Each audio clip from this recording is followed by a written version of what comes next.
Bonjour, salut à tous. Écoutez, je suis contente de vous retrouver aujourd'hui.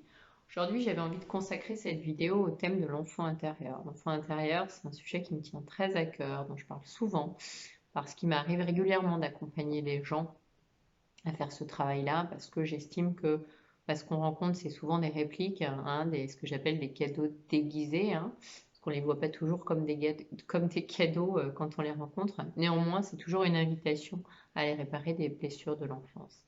Alors, c'est plutôt l'analyse transactionnelle qui parle d'enfants intérieurs, et on va le voir dans cette vidéo, d'enfants intérieurs, d'adultes et de parents intérieurs aussi.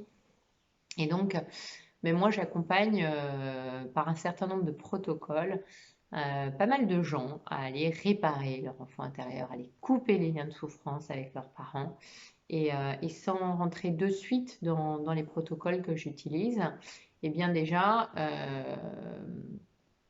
je vais vous parler, moi déjà, mon expérience, parce que j'ai énormément travaillé sur mon enfant intérieur par tout un tas de techniques et méthodes, ce qui m'a permis après de créer la mienne. Et puis, vu que je suis dans les thérapies dites brèves ou solutionnistes, il ne s'agit plus d'aller refaire le passé, mais de prendre conscience que comment on peut en faire une force, comment on peut transformer les choses, et puis surtout de prendre conscience qu'on a tout à l'intérieur de nous pour tout réparer, pour tout transformer, pour tout sublimer. Et c'est sur quoi voilà, j'accompagne aujourd'hui les gens aujourd'hui. Et, et je prends beaucoup de plaisir. Encore ce matin, j'ai reçu un mail qui m'a touchée, mais vraiment au plus profond de mon cœur, d'une jeune femme qui avait des problématiques voilà, un comportement boulimique et qui m'a dit, voilà, pour la première fois de ma vie, après pas mal de techniques, etc., je sens enfin cette reconnexion avec mon corps et cette sensation de satiété. Et ça a été pour moi un cadeau ce mail. Alors attention, je ne m'approprie pas du tout je m'approprie pas du tout les bénéfices de ce travail. C'est vraiment la personne qui a travaillé. Moi, je le dis toujours, je ne suis qu'un guide, c'est la personne qui travaille. Néanmoins, c'est tellement de satisfaction de voir que notre accompagnement, il permet à plein de conscience de s'éveiller, tout en prenant conscience d'ailleurs que quand il y a une personne qui s'éveille, ça permet à d'autres êtres de s'éveiller, de se libérer également de mêmes problématiques. Voilà. Euh, bon, j'ai mon petit chat qui, comme d'habitude, m'accompagne. Voilà, il vous fait coucou. Donc, avant de rentrer dans les détails des protocoles liés à la réparation de l'enfant intérieur, j'avais envie de vous parler un petit peu de la façon dont ça se manifeste souvent dans la vie de tous les jours, ces petites alertes qui sont en fait des appels de toc toc toc de l'inconscient qui cherchent à nous dire via des symptômes. Ça peut être des symptômes de dépression, ça peut être des symptômes, n'importe quel sentiment de mal-être qui est peut-être une invitation à aller travailler sur cet enfant intérieur. Alors moi, souvent, je me rends compte que ce qui fait que dans notre histoire, quand j'entends les gens dans mon écoute active me parler de leur passé, de leur maman, des fois j'entends en fait que la personne, elle a vraiment senti qu'elle avait grandi dans un environnement, alors qu'il soit très tendre ou beaucoup plus compliqué, dans un environnement marqué par l'absence de la mère. Alors l'absence, pour plein de raisons, ça peut être l'absence marquée par une maman qui était dépressive, une maman qui était malade, une maman qui était très préoccupée, par un autre enfant par exemple, malade, ou un parent malade, une maman qui était débordée ou qui s'est laissée déborder, ou une maman qui a préféré faire le choix de sa carrière professionnelle, par exemple, en demandant à une nourrice de l'aide. Quoi qu'il en soit, tout ça, ça va créer de la part de la personne qui souffre une absence de la maman, en tout cas ressenti comme vraiment un manque, un manque. Et ce manque, eh bien, c'est ce qui fait qu'à l'âge adulte, ce manque, cette carence, elle va grandir, elle va prendre de plus en plus de place. Et c'est ce qui fait que très souvent, eh bien, je rencontre des gens dans mon cabinet qui me disent, voilà, j'ai vraiment un sentiment ce fameux sentiment de vide dont on parle souvent, ce vide intérieur. Voilà. Et donc, du coup, j'avais vraiment envie de vous parler de ce vide qui n'est qu'une des manifestations qui permet de prendre conscience de cette carence matricielle et de cette invitation à réparer ce qui a besoin de l'être dans notre histoire, dans notre passé, avec cette bonne nouvelle qu'on peut absolument tout réparer, quel que soit l'âge que l'on a. Alors, il est évident que quand on a une maman qui a été absente, ou en tout cas qu'on a ressenti comme telle, parce que ce qui va correspondre à un enfant ne va pas correspondre à un autre, hein. Moi, par exemple, j'avais une maman qui était assez présente, qui s'est arrêtée régulièrement de travailler quand elle nous a eu, hein. On est trois filles, hein. Euh, mais moi, je crois que quelque part, c'était jamais assez. J'aurais aimé, je me souviens d'avoir été très envieuse de ma meilleure amie où sa maman, bien qu'elle travaillait, elle était souvent dans les sorties scolaires. Bon, ma mère, c'était pas son truc, les sorties scolaires, quoi. Là où ma sœur aînée, elle, c'était plutôt, bah non, mais c'est cool, maman va retourner travailler, quoi. Voilà, donc ce qui correspond à un enfant, ça prouve bien que bah, c'est pas ce qui va correspondre à un autre, etc. Et puis bien que j'ai une maman très aimante, hein, j'ai toujours entendu ma mère dire la plus belle chose que j'ai réussi dans ma vie, c'est mes filles. Donc évidemment, on peut imaginer comme c'est bon d'entendre ça. Néanmoins, j'ai une maman qui était plutôt, bah, qui elle aussi était marquée par tout un tas de blessures et de préoccupations. Et puis une maman jeune, moi j'étais très fière d'avoir une maman jeune par rapport à des camarades de classe qui avaient des mères bien plus âgées. Et néanmoins, bah, cette jeunesse, elle est aussi marquée par toutes les questions qu'on peut se poser quand on est plus jeune, hein. Je parlais tout à l'heure de maman immature. Je ne dis pas que ma mère était immature parce que c'était une vraie maman. Néanmoins, elle s'est pas mal oubliée en tant que femme à certains moments, avec les conséquences que ça peut avoir, et puis avec toutes les questions, son hypersensibilité qui derrière faisait que moi, en tant qu'éponge, je la prenais aussi, cette hypersensibilité. Et puis ça développe, on verra, ben, d'autres problématiques plus tard. Alors après, attention, je ne suis pas du tout en train ni de juger, ni de critiquer, ni de pointer du doigt des choses qui auraient été mal faites de la part de ma mère, puisque je sais très bien qu'en toute conscience, je l'ai choisie, cette maman, et j'en suis ravie, et j'ai beaucoup de chance de l'avoir. Voilà, la question, elle n'est pas là. La question, elle est que l'enfant, quand il peut ressentir des manques, hein, que ce soit justifié ou non, et ben, il va développer un certain nombre de frustrations. Et ces frustrations, elles vont grandir à l'âge adulte. Ce sentiment de manque, il va se traduire par ce sentiment de vide intérieur. Et tant qu'on n'ira pas le réparer, eh bien l'inconscient, il va continuer à se manifester avec ses symptômes, hein. Je fais ça parce que je prends toujours cette image de l'inconscient qui frappe à notre porte pour nous dire, hé, là, il y a quelque chose à aller nettoyer, à aller prendre conscience, à aller éclairer, à aller regarder, à aller transformer. Pour bien identifier cette carence matricielle, il s'agit de comprendre que l'enfant, très souvent, il va développer une culpabilité inconsciente. Alors évidemment inconsciente, parce qu'en tant qu'adulte, on se dit, bah, si sa maman a été absente, si sa maman n'a pas été présente du tout, si sa maman était débordée, occupée dans le travail, etc., c'est évidemment pas de la faute de l'enfant. Oui, ça c'est ce qu'on se dit sur le plan conscient, sur le plan adulte. Maintenant, partant du principe que pour un enfant, tout est de sa faute, bah, si la maman était absente, si la maman était ailleurs, s'il a ressenti un vide au niveau de la tendresse de sa mère, ou des fois on a des mères qui sont très présentes mais complètement absentes sur le plan psychique parce qu'elles sont absorbées par des sentiments de mal-être, de dépression, etc. Ben, l'enfant dans ces cas-là, eh bien, il va développer cette fameuse culpabilité inconsciente. Il va faire un raccourci dans son cerveau qui est très simple, c'est si ma mère n'est pas là, si ma mère n'est pas présente, mais quelque part c'est que je ne suis pas aimable, hein. Pour un enfant, tout part de soi tout le temps. Je ne suis pas aimable, voire carrément je suis mauvais. Et cette culpabilité, elle va continuer inconsciemment à régir l'adulte plus tard. Voilà. Donc ça, c'est hyper important de le comprendre parce que évidemment, c'est pas de sa faute, mais c'est ce que se raconte la personne qui va grandir et qui va faire grandir cette culpabilité à l'âge adulte. Et évidemment, ça va avoir des répercussions évidentes sur le plan de ses relations et évidemment ses relations amoureuses également. Donc, comment ça va se répercuter? Par exemple, parlais du cerveau reptilien avec les rôles de la fuite, se figer, se cacher, ou au contraire combattre, eh bien, une personne qui va chercher à tout prix à fuir ce vide intérieur, eh bien, elle va faire en sorte que tout ce qui est en lien avec la solitude, la peur d'être rejetée, tout ça, ça va la mettre dans une angoisse terrible. Le moindre signe de désamour, elle va le vivre comme quelque chose d'épouvantable. Et une personne qui a aussi cette carence matricielle, elle peut se plonger dans une relation en cherchant absolument la fusion à tout prix pour combler ce vide, et qui dit fusion dit confusion, vous le savez bien, et là on est encore dans cet exemple des polarités qui ne permettent pas un équilibre. On n'est pas du tout je dirais, dans une relation de couple qui permet de regarder l'autre comme un être complet et sans investir la relation avec exagération, hein, là où on serait vraiment dans un désir gratuit de partager du temps de qualité ensemble. Donc vous l'avez compris, dans ces deux cas extrêmes, qu'on cherche à fuir les relations ou à avoir très peur hein, du moindre signe de désamour, on cherche à se mettre dans une quête complètement passionnelle et à s'oublier au profit de l'autre, ben, dans tous les cas, on va mettre une énergie débordante là-dedans, à investir en fait ce plan amoureux, voilà, au détriment de nous-mêmes et de notre énergie pour l'utiliser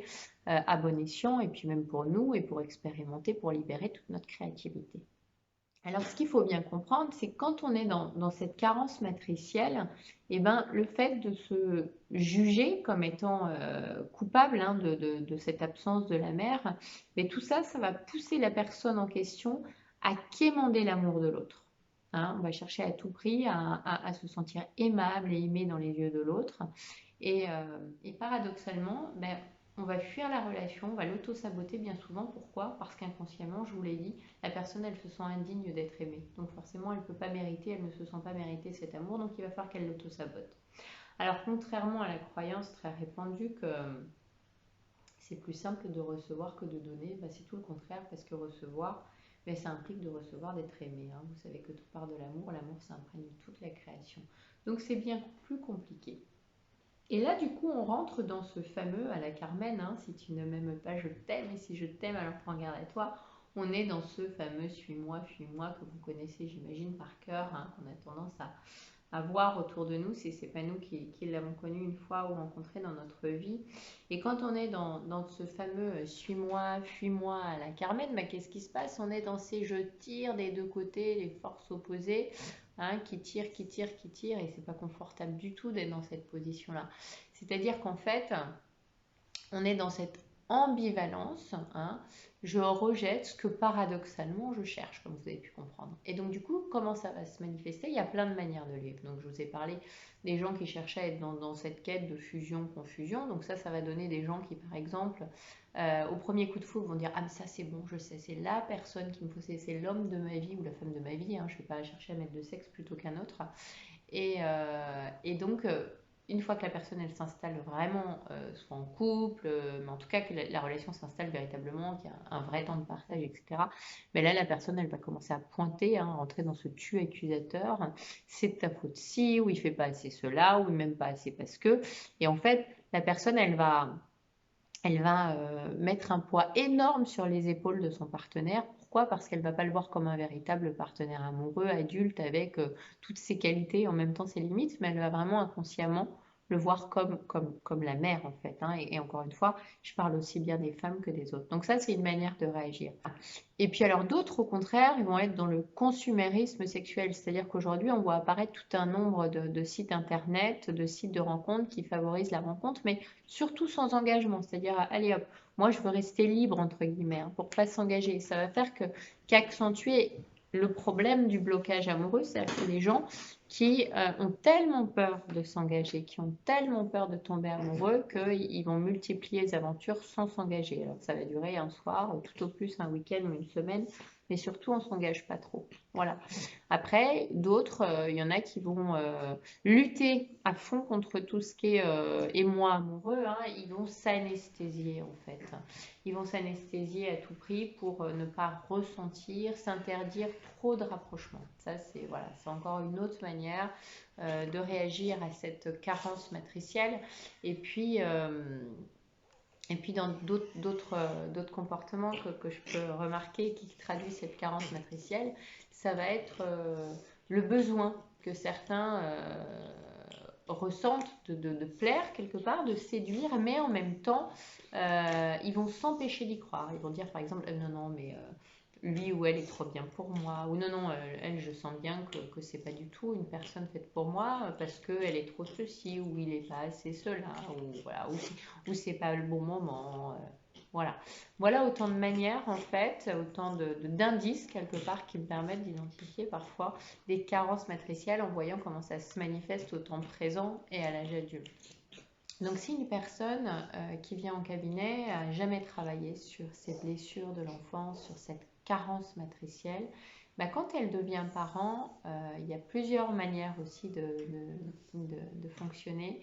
il arrive bien souvent que ces parents, ils aient tendance à utiliser leurs enfants comme des pansements narcissiques, c'est-à-dire qu'ils vont réclamer à tout prix l'amour qu'ils n'ont pas reçu. Là, on a une inversion, je dirais, au niveau générationnel. C'est ce qui fait qu'en constellation familiale, on va remettre, ou même en systémique, on va remettre les gens à leur place parce que les gens sont plus du tout à leur place dans la famille. Ça va faire ce qu'on appelle d'ailleurs des enfants thérapeutes, hein. L'enfant va absorber la dépression de papa-maman. Lui, il va se taper une double dépression aussi, quelque part. La dépression qu'il absorbe de sa maman, qui est psychologiquement absente et dans ses blessures. Et puis la dépression de l'enfant qui ne se sent pas aimable dans les yeux de ses parents, puisque complètement absent. Ou alors, et où même, hein, il va y avoir la blessure aussi de l'enfant roi, c'est-à-dire que les parents vont s'interdire de mettre des limites, d'être dans une forme d'autorité qui va de pair avec l'éducation. Et là, dans ce cas-là, bah, ça va créer des enfants rois, ou plus tard, bah, moi je rencontre par exemple des gens qui ont été enfants rois sur ces générations de 68 arts, qui n'ont pas du tout aimé euh, les injonctions, la toute-puissance parentale, l'autorité plus, qui en contradiction avec cette éducation se disent ah ben, moi je veux au contraire euh, élever mon enfant dans la liberté, dans l'égalité, etc. Et puis ben, l'égalité c'est bien, mais de là à ne pas mettre de limites, ben, ça peut être dramatique puisqu'à l'adolescence on sait que c'est là où il y a cette première crise identitaire où l'enfant il a besoin de faire tout son processus d'individuation pour apprendre à, à être qui il est. Et puis, il va devoir transgresser, il va vouloir transgresser. Donc, vous imaginez bien que si on ne met pas de limite, ben, ça peut être très dangereux parce qu'il va chercher toujours plus loin et il va se mettre en danger. C'est une des possibilités. Alors, je ne sais pas que c'est la seule possibilité, mais en tout cas, c'en est une qui est bien réelle. Voilà. Alors, on comprend bien que les parents qui gavent, hein, c'est vraiment du gavage, qui gavent l'enfant, qui le surgâtent, qui surcompensent ce manque qu'ils n'ont pas eu, ben, en faisant ça, c'est pas pour l'enfant finalement, c'est pour combler leur propre vide intérieur. Et c'est évidemment pas la bonne solution du tout, on l'a vu, puisque qu'on élève notre enfant dans quelque chose de très rigide ou au contraire dans du no limite, ben, dans les deux cas, encore une fois, c'est toujours pareil, on n'est pas dans l'équilibre, on n'est pas dans l'alignement, donc ça fonctionne pas. Alors, j'imagine que là, vous allez me poser la question. Je fais les questions-réponses, hein, puisque je ne fais pas de live là, mais ça viendra certainement. Vous allez me dire bah, comment on fait pour soigner son enfant intérieur quand on se reconnaît avec ces petits indices, ces symptômes de carence matricielle. Bah, il y a plein de manières de travailler sur l'enfant intérieur. Il y a plein de thérapies qui existent. Je vous ai parlé tout à l'heure de l'analyse transactionnelle qui reconnaît justement l'enfant qui sommeille en nous, mais pas que. D'ailleurs, moi, je ne suis pas formée spécialement à l'analyse transactionnelle. Moi, en général, j'accompagne les gens par une approche en hypnose humaniste. Qui dit hypnose humaniste, c'est une hypnose qui se fait en éveil de conscience et qui permet en fait de guider la personne dans un voyage très joli où on lui parle un peu comme on raconterait à un enfant un conte. On lui parle avec le langage de son inconscient. Vous savez que l'inconscient, il vous parle la nuit à travers vos rêves, à travers des symboles, des archétypes.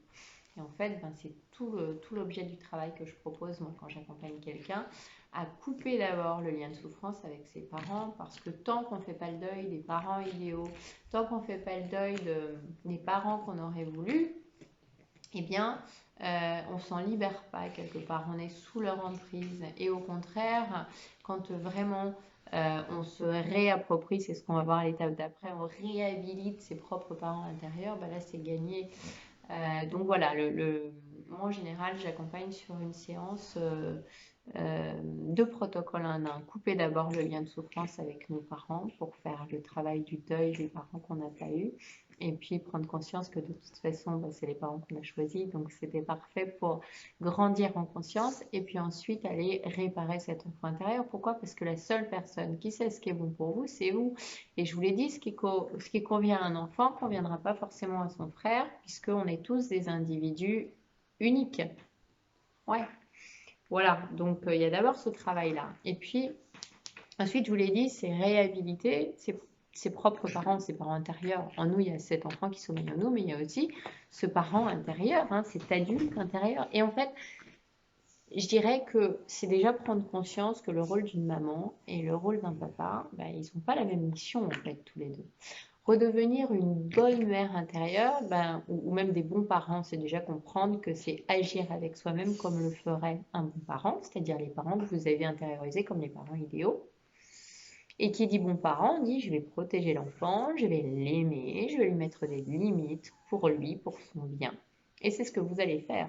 C'est-à-dire devenir une bonne maman pour vous, ça va être se comporter comme une mère se comporterait avec un petit bébé fragile qui a besoin de tendresse, qui a besoin de protection, qui a besoin d'amour, qui a besoin de voir de la confiance dans le regard de sa maman.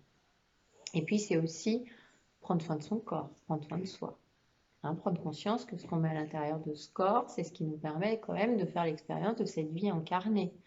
Donc, prendre conscience de ce qu'on met dans ce corps, ce dont on se nourrit à travers nos lectures, à travers nos musiques, à travers la qualité de nos aliments, à travers le mouvement qu'on va mettre dans ce corps, parce que tout est mouvement et que si vous vous figez, eh bien, c'est la vie qui va vous mouvementer, croyez-moi.